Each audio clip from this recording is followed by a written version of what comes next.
Oi, gente, então, chegou na Netflix a versão do Guilherme Del Toro, do Pinóquio. Eu vim aqui falar sobre esse filme que mais uma vez mostrou como o Del Toro é um dos maiores cineastas que temos hoje em dia. Mas antes de mais nada, por favor, lembre-se de se inscrever no canal, deixar seu like, para que meu conteúdo chegue pra mais gente.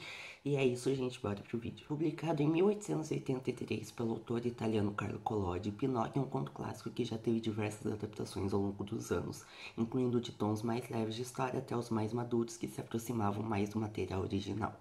Agora foi a vez de Guilherme Del Toro trazer sua versão da história da Netflix, com uma estética única e com uma versão de enredo nunca feita antes. Logo nos primeiros 15 minutos do filme, eu já fiquei meio em choque, assim, de como o roteiro realmente se aprofundou numa parte mais pesada, mais madura, de um cenário que a gente ainda não tinha visto antes, já que o filme ele se começa na Primeira Guerra Mundial e ele se passa durante a Segunda Guerra Mundial, e eu acho que isso fez com que a história dos personagens tivesse uma profundidade maior e muitas vezes mais angustiante, pelo menos pra mim como público, eu senti um pouco disso, principalmente na parte do Gepeto. O Gepeto também é um personagem que em outras adaptações ele não tinha tanto destaque quanto teve nesse filme, mas aqui o Del Toro traz uma origem muito importante para ele, muito importante para a criação do próprio Pinóquio e que eu nunca tinha visto antes e que me deixou logo de cara num sentimento muito profundo assim de tristeza pela história dele, que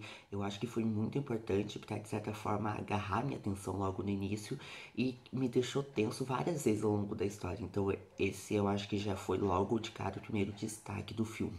E falando no Pinóquio, a gente sabe que comumente ele é um personagem que é feito, de certa forma, como uma criança inocente. E aqui o Doutor também trouxe essa característica dele, só que de certa forma me fez sentir revolta ainda mais pelas coisas que aconteceram com o personagem.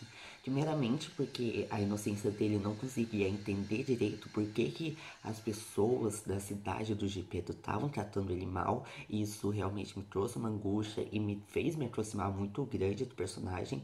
E eu acho que o mais importante é a inocência dele também foi retratada para trazer como as crianças enxergavam a situação da Segunda Guerra Mundial.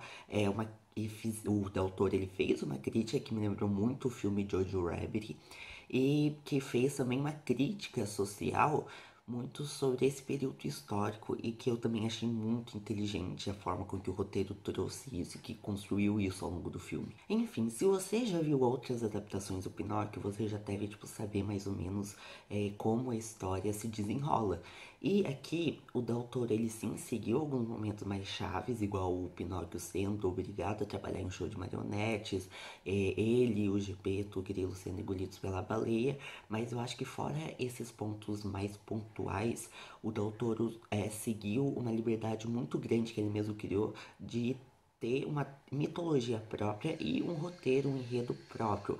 E eu acho que isso foi muito importante, porque um desafio que o Del Toro tinha, e para mim foi o maior desafio, foi de certa forma criar um filme que se destacasse em relação às adaptações que a gente vê surgirem frequentemente, que nós assistimos recentemente de Pinóquio, e eu acho que ele conseguiu destacar uma visão própria. Igual eu falei, a gente sabe que teve vários caminhos durante o filme que eu particularmente não tinha visto antes em outras adaptações. E eu acho que isso foi muito importante pra gente entender que essa versão é própria do Guilherme Del Toro. Ele não tá assinando só o filme puramente por questões estéticas, mas também por questão de roteiro, que ele mandou muito bem escrevendo.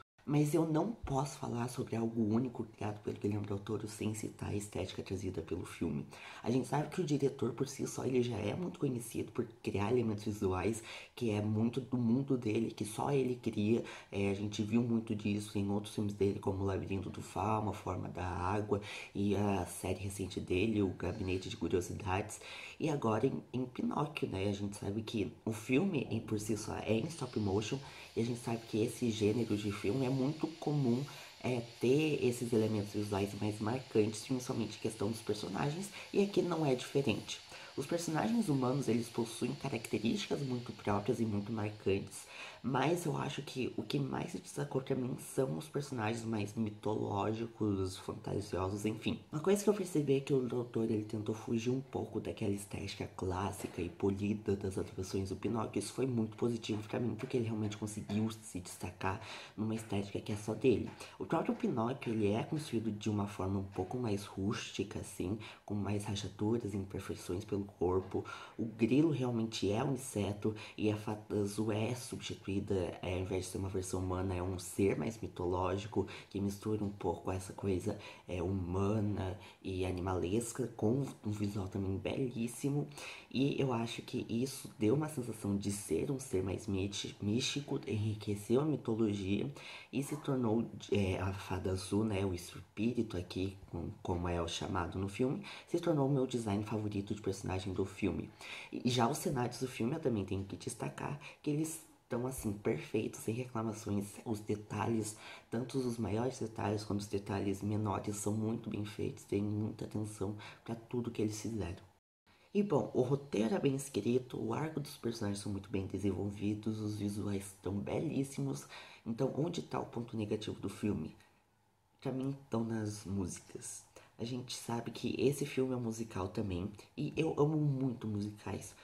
Só que pra mim as músicas daqui não me conquistaram. Primeiro porque a melodia delas, da maioria delas, é muito parecida uma com a outra. Então, quando uma começava, eu sentia uma sensação muito de repetição.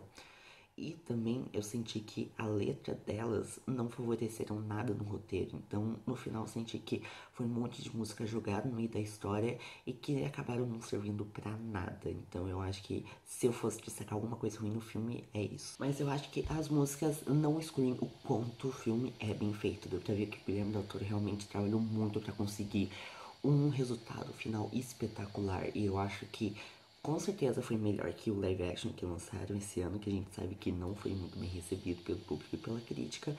E eu acho que foi um espetáculo, uma experiência artística muito grande e definitivamente não só uma das melhores adaptações de Pinóquio, na minha opinião, mas também um grande concorrente para as premiações de animação, até mesmo para o Oscar de melhor animação que vai ter. Enfim, gente, essa foi minha crítica ao Pinóquio do Guilherme Del Toro. Eu acho que definitivamente é um filme que vale muito a pena ver.